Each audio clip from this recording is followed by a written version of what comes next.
Bonsoir. Nous sommes dimanche le 22 octobre 2023.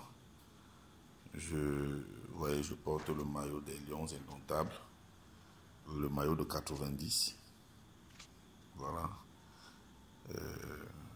J'étais voir le match aujourd'hui au stade Dynamo Bamboutos. Et en plus de ce match, j'ai regardé une émission sur Info TV, l'émission du dimanche, le grand débat du dimanche de Perfetto, que je salue, qui fait du bon travail de ce côté. Et vous allez comprendre pourquoi je prends ces deux éléments. Il y a deux choses très liées. La première, je vais commencer par le début. Je n'ai pas vu l'émission à temps. Moi, c'est la rediffusion que je viens de regarder. Et immédiatement, j'ai compris certaines choses que j'ai vues aujourd'hui au stade. Déjà, d'un, je n'ai pas compris pourquoi un aussi grand match où il y avait un monde fou. Je pense que si j'ai bien calculé, il y avait au moins 6-7 000 personnes et il pouvait y avoir même 20 000 ou 30 000. Mais c'est parce que le match se jouait au stade annexe. Et quand je suis entré au stade annexe de Bépanda, j'ai vu des chapiteaux. J'ai demandé aux gens, mais pourquoi des chapiteaux dans un stade? On m'a dit que l'Omniès, je pense que l'Omniès dirigé par Joseph-Antoine Bell, louait le stade aux églises. D'abord, j'ai voulu accuser Samuel Eto'o pour dire, mais pourquoi il envoie un tel match au stade annexe de Bépanda et tout ça. J'étais un peu furieux parce que je suis venu avec mon fils de 8 ans, mon homonyme. Et il découvrait le stade, c'était sa première fois que je voulais l'amener au stade. Et je pensais que le match se jouait dans le stade même de Bépanda. Je voulais qu'on s'installe normalement. Peu m'importe le prix, ça aurait été 10, 15, 20 000. Je voulais que mon fils, mon homonyme, puisse raconter l'histoire du football, surtout pour moi qui suis supporter de la Dynamo, puisque je lui parle de son histoire, d'où il vient et tout, qu'il voyait la Dynamo jouer, et en lui expliquant.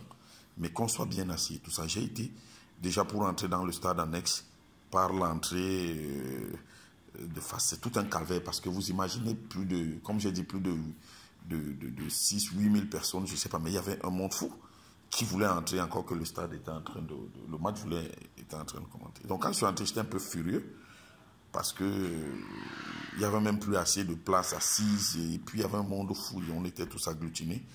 Un peu n'importe comment. La petite tribune du stade annexe ne pouvait pas contenir. Je pense qu'elle contient 1000 ou 2000 personnes. À la limite, le reste, vous vous débrouillez tout autour. Et puis même la police, il y avait un bon détachement de police qui essayait de mettre de l'ordre, mais bon. Alors quand j'ai posé la question, mais pourquoi même Samuel ne commence à faire comme ceux qui foutent le désordre et tout ça? Quelqu'un m'a expliqué que non, mais c'est pas Samuel. C'est que apparemment l'Omniès qui est propriétaire ou gestionnaire des stades lui a dit que la pelouse du stade serait en travaux depuis peut-être 2 ou 3 semaines, parce que même la semaine dernière, les matchs ont été joués à Chapoma. Je pense que c'était aussi dans l'annexe ou quelque chose comme ça. Je ne sais pas, je n'y étais pas, peut-être que je dis une bêtise, mais bon, ceux qui étaient pourront rectifier. Je ne dis pas que les matchs ne doivent pas se jouer là-bas, mais les gens se sont aussi plaints que là-bas, ce n'était pas joué de la bonne façon. Donc j'imagine que l'Omniès avait toujours refusé le bon stade. Et ce soir, quand je suis revenu voir l'émission de Perfetto que je suis, qui est même encore en train de se dérouler, Joseph-Antoine Bell a été interpellé sur les audios de Ndomke et de tout ce monde qui lutte contre Eto'o. Et telle a été ma surprise d'entendre le langage qu'il utilise. Bref, pour faire la synthèse de ce qu'il dit, quand on lui pose, on lui a d'abord posé la première question, pourquoi et tout ça, par rapport aux nouveaux audios qui sont sortis sur ceux qui sont allés corrompre des juges, en fait, ceux qui seraient allés corrompre des juges au TAS. Sa réponse était genre, oui, Eto'o mérite ce qui lui arrive parce qu'il serait allé avec des gens sachant qu'ils sont ci, ils sont ça. J'ai trouvé ça bizarre. On lui pose une deuxième question, toujours concernant ces audios. Par rapport à est-ce que la justice ne peut pas se saisir de ces audios. Il répond en disant que, mais il y a d'abord eu des premiers audios, la justice, pourquoi? Mais, pourtant, je l'ai vu embrasser Eto'o dernièrement lors d'un match. Donc, je fais en fait cette vidéo pour me poser la question, quel est le rôle exact que joue Bell en ce moment avec son nouveau strapontin qu'on lui a donné à la gestion du stade? Serait-il en train de couillonner Eto'o en douce? Parce que vraiment, écoutez un peu aussi cette émission. Je ne pense pas que Bell soit... en fait, il dit toujours que les gens lui prêtent, parce que même quand il répondait, il disait toujours qu'il était oiseau de mauvais augure. Mais je suis désolé, je peux le dire très haut et fort, je suis un intellectuel, je comprends très bien le français.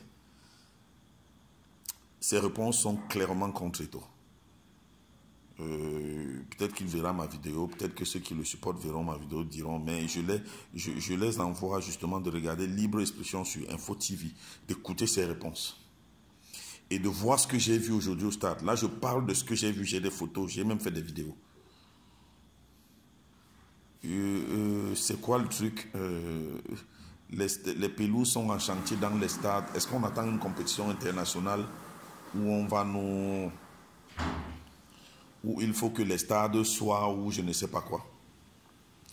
Est-ce que jouer quelques matchs, quelques jours en semaine empêche qu'on fasse des travaux dans ces stades? Je ne pense pas. Je pense qu'il y a clairement un jeu trouble que Bell est en train de jouer en ce moment. Parce que tout le monde qui était aujourd'hui au stade annexe de Bipanda a trouvé ça inacceptable. Inacceptable. Beaucoup comme moi auraient pu jeter la pierre à Eto'o, ne sachant pas qu'il fait face à la roublardise de Bell Joseph Antoine. Parce que je viens de suivre ces réponses ici à Info TV. C'est en droite ligne de ce que j'ai vu aujourd'hui dans le stade. Et je comprends mieux le rôle qu'il est en train de jouer. Et je fais donc cette vidéo pour lui dire que moi je suis Bassa comme lui. Que nous les Bassa, on n'a pas...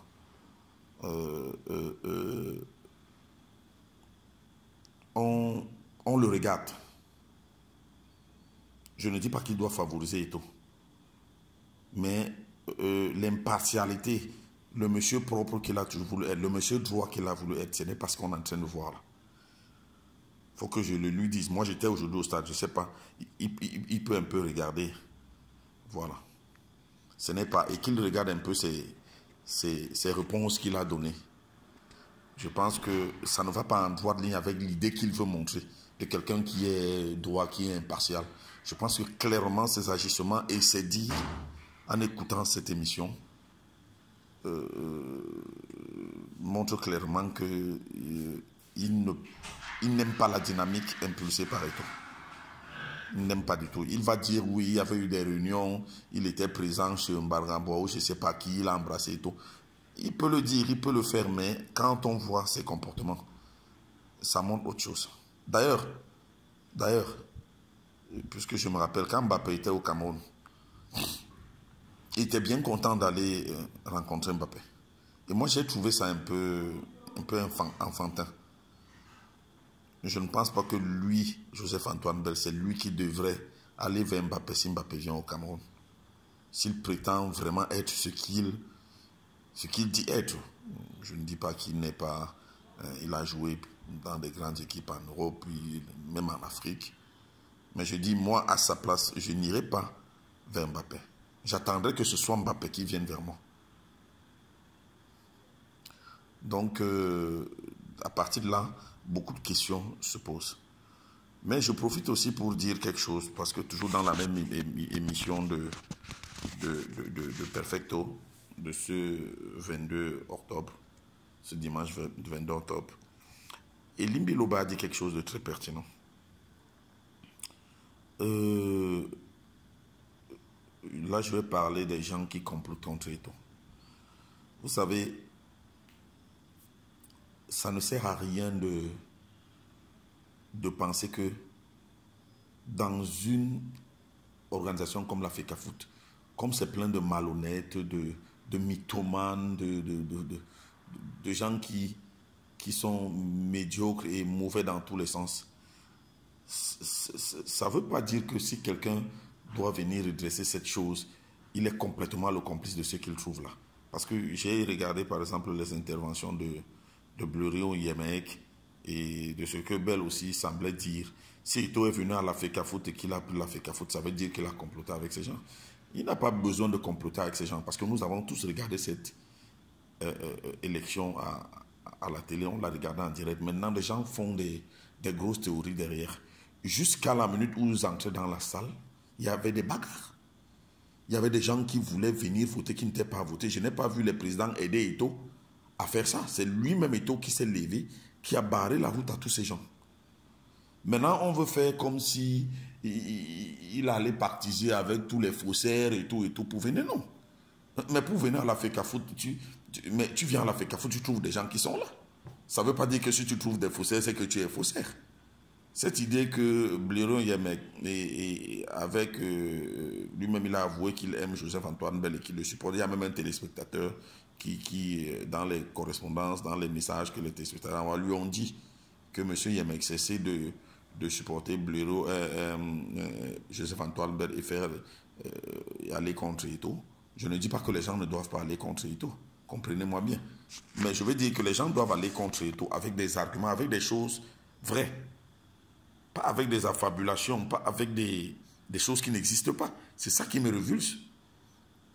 Si quelqu'un dit j'ai attrapé Eto'o avec ma fille chez moi, mais avec des photos, mais personne, ou bien si Eto'o est venu voler des beignets ou je ne sais pas, avec des photos et tout, mais il n'y aura personne qui dira le contraire. Mais faire des affabulations, donc d'après Eto'o ne devait pas venir prendre la FECAFOOT. Parce qu'il y a des bandits dessus. Ça n'a pas de sens. C'est quoi cette façon de réfléchir? Mais regardons un peu autour de nous. Dans tous les autres pays, ce sont les anciens footballeurs qui gèrent le football. En Allemagne, qui est président du Bayern de Munich, des fédérations ou de je ne sais pas quoi. En Angleterre, à la FIFA même. Il faut que les gens arrêtent un peu. Il faut que les gens arrêtent. Maintenant, ceux qui avaient dit à l'époque que Eto'o a parlé dans des audios et tout. Maintenant que les autres audios sortent, où leur rôle est très bien joué, qu'est-ce qu'on doit dire? Et c'est justement quand on pose la question à Bell, dans sa démonstration, il veut montrer que non, les audios n'ont pas commencé aujourd'hui. Eto'o lui-même est concerné par ces audios. Donc si la justice doit d'abord se saisir, comme il y a la justice là-bas, et qu'il essaye de maquiller, ne soyons pas dupes, monsieur Bell. Ne soyons pas dupes. Et Limbelobe a dit quelque chose. Quand tu regardes bien, quand tu observes bien, au Cameroun, il y a un problème de structuration, de l'écartement de tous les autres au profit des ressortissants d'une seule région. Les gens de l'Ouest ont mis un plan pour s'accaparer de tous les leviers de pouvoir, surtout le pouvoir financier dans certaines choses. C'est de ça que Eto'o est victime, ce n'est pas autre chose. Et justement, Elimbe Loba a montré que ça ne va pas seulement qu'au niveau d'Eto'o. Ça va à tous les niveaux. Quand vous avez observé les grands phénomènes du monde comme la Shoah, comme, je ne sais pas moi, quand les gens veulent ourdir, quand les gens veulent faire quelque chose de pas bien, ils le pensent. Et ils créent une espèce de pieuvre et ils commencent à vous resserrer. C'est de ça qu'il est question. Ce n'est pas Eto'o qui fait problème, parce que quelqu'un ne peut pas me faire comprendre que quelqu'un qui a fait sa carrière, quelqu'un qui a tout fait, et qui ne vienne pas s'occuper de ce dont il a fait toute la vie. Ça n'a pas de sens. Chaque fois qu'on va parler, c'est que non, c'est qu'il a fait avec des... Mais ça n'a pas de sens. Regardons la réalité. La réalité est que il y a un groupe de personnes qui veulent s'accaparer de tout, qui ne veulent que les leurs à la tête de tout. Pas seulement du football, ça va même plus loin. même dans la vie au quotidien, c'est eux qui veulent acheter toutes les terres, c'est eux qui veulent être maires partout et députés et tout et tout. Et chez eux, personne ne doit être.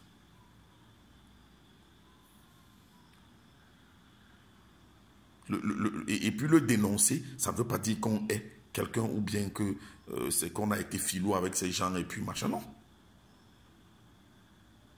On doit justement dénoncer